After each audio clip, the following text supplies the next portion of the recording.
Hello दोस्तों, मैं विवेक Raghav.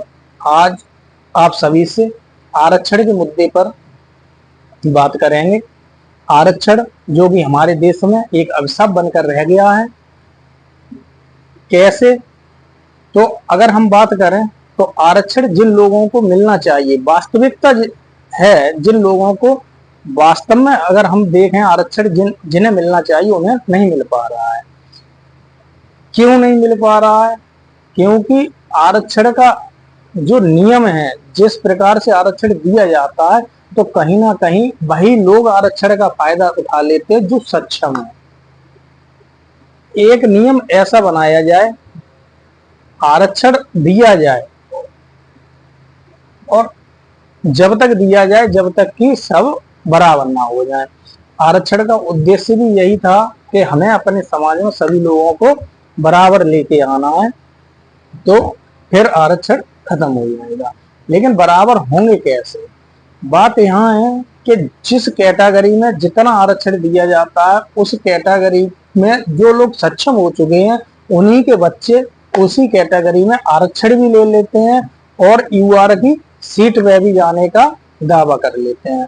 Number ज्यादा है तो यूआर की सीट ले लेते हैं, नंबर अगर कम रहे तो अपने ही समाज के आरक्षित जो पिछड़े लोग हैं, जो दबे लोग हैं, उनकी ही सीट पर हक जमा लेते हैं। जबकि होना ऐसा चाहिए कि जिसके परिवार में एक बार नौकरी मिल जाए, चाहे फिर वो किसी भी विभाग की नौकरी हो, अगर गवर्नमेंट जॉब है तो उसके परिवार को फिर आरक्षण का लाभ नहीं मिलना चाहिए। यदि उस बच्चे को उन परिवार के जितने भी बच्चे हैं उन सभी को यूआर की श्रेणी में फॉर्म भरवाने की प्रक्रिया बनाई जाए। यदि ऐसी प्रक्रिया बनती है तो वे लोग तो यूआर श्रेणी में फॉर्म डालेंगे, बाकी के जो उनके ही वर्ग के लोग हैं वे अपनी आरक्षित वर्ग में सीट ले लेंगे। उससे फायदा होगा ना, तो जो आरक्षित वर्ग की सीटें होंगी उन सीटों पर कोई ऐसा व्यक्ति नहीं जा पाएगा जो सक्षम होगा।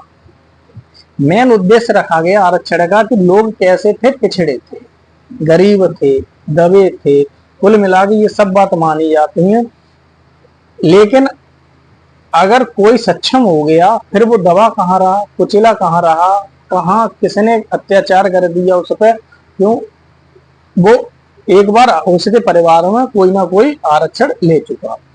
उदाहरण से समझते हैं, मान लो कोई एससी कैटेगरी का है या ओबीसी कैटेगरी का है, उसके मान लो 4 भैया हैं और 4 भैया में मानो 2 की सरकारी नौकरी लग गई और 2 बेचारे मजदूरी कर रहे हैं, 2 बेचारे मजदूरी कर रहे हैं। अब जो 2 भाई सरकारी लग गए, उनके जो बच्चे हैं उनकी व्यवस्थाएं कैसी रहेंगी? अच्छी रहेंगी। उनकी व्यवस्थाएं अच्छी रही। क्यों? क्योंकि वो लोग सक्षम हो गए। ऐसे ही जो दो भाई बचे और वो 2 भाई कौन से हैं? जो बेचारे मजदूरी कर रहे हैं, उनके बच्चे भाई कैसे हो पाए? सक्षम नहीं हो पाए, तो उनके बच्चे वैसे ही व्यवस्था मिली, उन्हें ऐसी ही व्यवस्था मिली। तो अब बता, आरक्षण किन के बच्चों को मिलना चाहिए? उन मजदूरों के बच्चे को या जो जॉब में 2 भाई लग गए उनके बच्चों को। अब जब कोई मान लो पढ़ाई करता है, अब जो सक्षम है वो तो अपनी अच्छी पढ़ाई करेगा, अच्छे से तैयारी करेगा। कुल मिला के यही तो कहते हैं कि जिसका आर्थिक स्तर सुधर गया उसका मानसिक स्तर सुधर गया।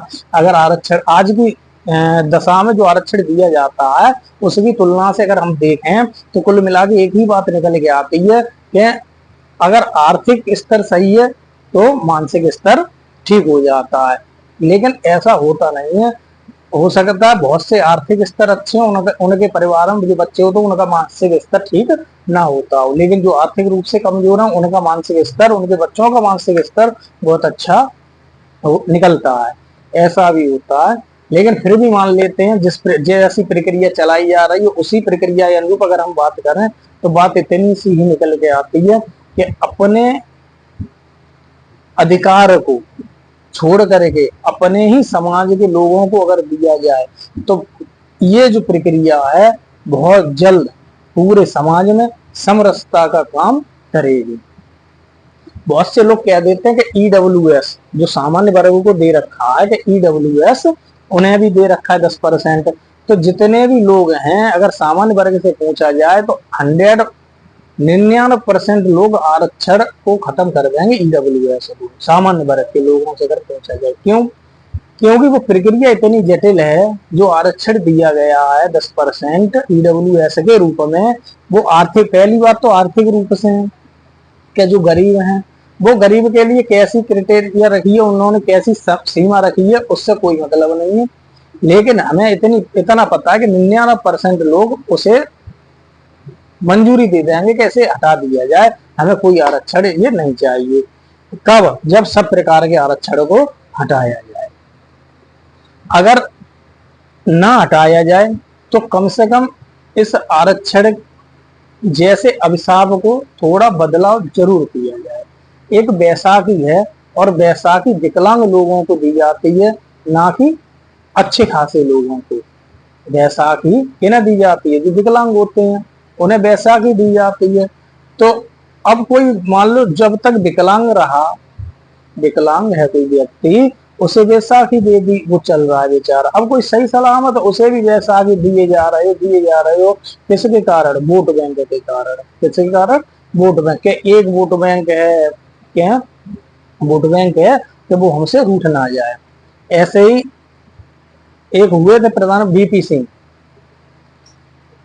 मंडल, जो उन्होंने मंडल आयोग लगाया था, आरक्षण जो उन्होंने, वैसे आरक्षण बढ़ाने की मुख्य भूमिका जो निभाई थी वो वीपी सिंह ने ही निभाई थी।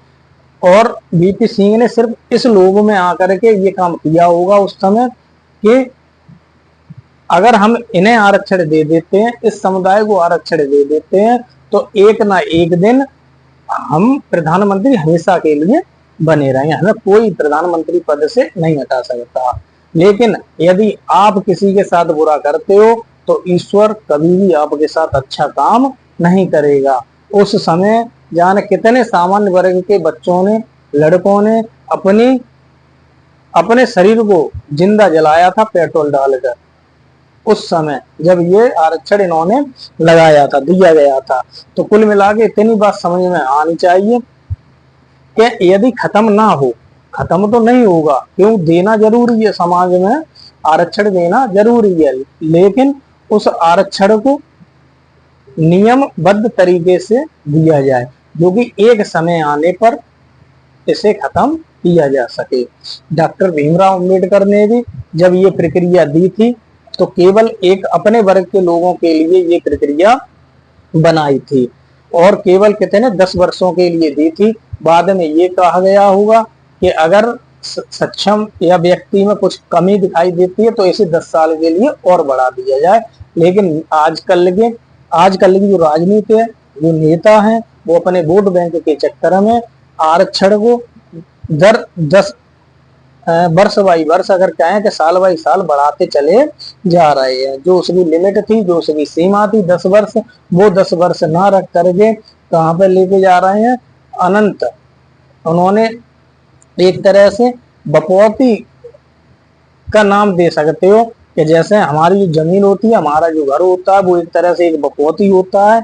ऐसे ही कुछ लोग इसे आरक्षण को भी अपनी बपौती समझ बैठे हैं। लेकिन कभी भी आप सामान्य वर्ग यानी जनरल डिब्बा ट्रेन में सफर करना, औखद पता चल जाएगी कि जनरल डिब्बा में सफर करना या अनारक्षित जो डिब्बा होता है, वो उस पर भी यूआर ही लिखा होता है, अनारक्षित। एक होता है आरक्षित डिब्बा और एक होता है अनारक्षित डिब्बा। आरक्षित डिब्बे में सफर करो और अनारक्षित डिब्बे में सफर करो, अपने आप औखद पता चल जाती है कि कैसी काटम काट होती है, कितनी भीड़ होती है, कितनी परेशानी झेलनी पड़ती है एक यूआर डिब्बे में सफर करने में।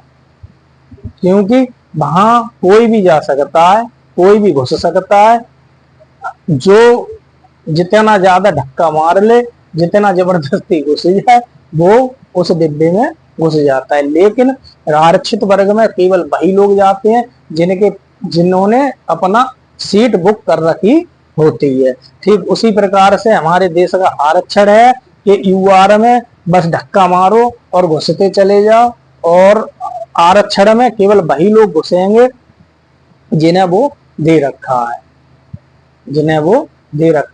तो कुल मिला के केवल इतनी ही बात है, अगर इतना ही सभी लोगों से अनुरोध है कि एकजुटता दिखाइए, एकजुटता दिखाइए। फिर वो चाहे किसी भी समाज के लोग हों, सभी समाज के लोगों को एक साथ आना चाहिए और ये आवाज उठानी चाहिए कि आरक्षण के नियमों में बदलाव किया जाए। जिसके परिवार में एक बार आरक्षण मिल जाए, उसके परिवार में दोबारा फिर आरक्षण ना मिले, वो यूआर की श्रेणी में फॉर्म अपना डाल सके, इससे बहुत जल्दी से जल्दी हमारे समाज में समरसता आएगी और आरक्षण एक ना एक दिन खत्म हो जाएगा। ये निश्चित बात है। अगर समाज को या हमारे देश को गृह युद्ध से बचाना चाहते हैं तो ऐसा करना बहुत ही जरूरी है, और ना एक ना एक दिन वो समय जरूर आएगा जब इस देश में या हमारे देश में गृह युद्ध की स्थिति बन जाएगी। क्योंकि अभी से अगर देखते हैं तो अभी से जाति जनगणना, ये जनगणना, वो जनगणना, ठीक है, बहुत सारा मुद्दा उठाया जाता है कि जाति जनगणना कराइए। अब बात वहां पर आती है कि जब जाति जनगणना हो सकती है तो किसी व्यक्ति से जात पूछना गलत कहाँ रह जाता है। आप जाति का सर्टिफिकेट बनवाएंगे लेकिन किसी को जात नहीं बताएंगे। अगर कोई जात पूछता है तो फिर किस बात की उसको सजा दी जाएगी। अरे जब आप सर्टिफिकेट बनवा सकते हो, आप उस सर्टिफिकेट से लाभ ले सकते हो, आप उस सर्टिफिकेट से आरक्षण ले सकते हो, तो फिर आप अपनी जाति को क्यों नहीं किसी को बता सकते हो। जरूर बताना चाहिए। क्यों? क्योंकि उस जाति से ही आपको जब लाभ मिल रहा है तो अपनी जाति को बताने में शर्म किस बात की रह जाती है। कोई ठाकुर है, पंडित है, ठीक है, जो जौन सी जात का है वो अपनी जाति को बताए, अपनी जाति को स्पष्ट तौर पर नाम के आगे लगाए। और ये नियम सरकार को भी बनाना चाहिए कि जो जिस जात का है वो अपनी जात का जो टाइटल है वो नाम के पीछे लगाए, जब तक ये आरक्षण रहे, जब तक ये आरक्षण रहे तब तक ये नियम बनाना चाहिए, और कि जो जिस जाति का वो अपना सरनेम लगा के चले। एक बात और है कि एक कानून जो चल रहा है SC ST, ये किस मुद्दे पर चल रहा है, ये किस मुद्दे पर चल रहा है। केवल ये एक तरह से फर्जी कानून है, लूटपाट का कानून है। जब आप एक तरफ प्रमाण पत्र बांट रहे हो, सर्टिफिकेट बांट रहे हो कि तुम फलानी जाति के हो, तुम फलानी जाति के हो, और एक तरफ क्या काम कर रहे हो, एक तरफ उनसे कोई उनकी कोई जात लेके उनका नाम नहीं ले सकता है, उनकी कोई जाति का नाम नहीं ले सकता है, तो उन पर मुकदमा लग जाता है।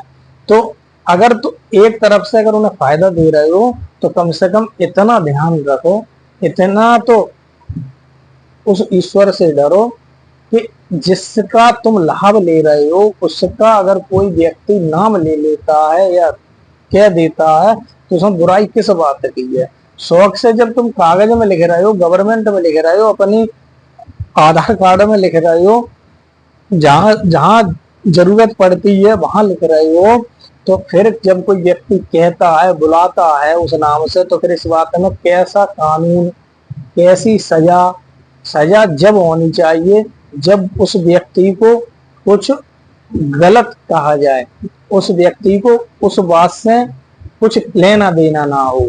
यदि आप अपने ही जाति से लाभ लेते हैं, अपनी ही जाति से फायदा उठाते हैं, अपनी ही जाति का दूसरों पर प्रभाव डालते हैं, वो चाहे फिर जबरदस्ती ही सही, तो केवल इतना ही है कि ऐसे कानून को खत्म कर दिया जाना चाहिए, जो कि समाज में दुष्प्रभाव ना हो सके। लोग आज के समय में जो देखो वही सवर्णों को गाली दे देता है, उनके लिए कोई कानून नहीं है। तो कुल मिला के अपना काम बनना चाहिए, फिर चाहे देश किसी भी हालत में जाए। आज की केवल यही राजनीति रह गई है और ये लोगों की यही सोच रह गई है। तो आज के लिए इतना ही, फिर चर्चा करेंगे। धन्यवाद।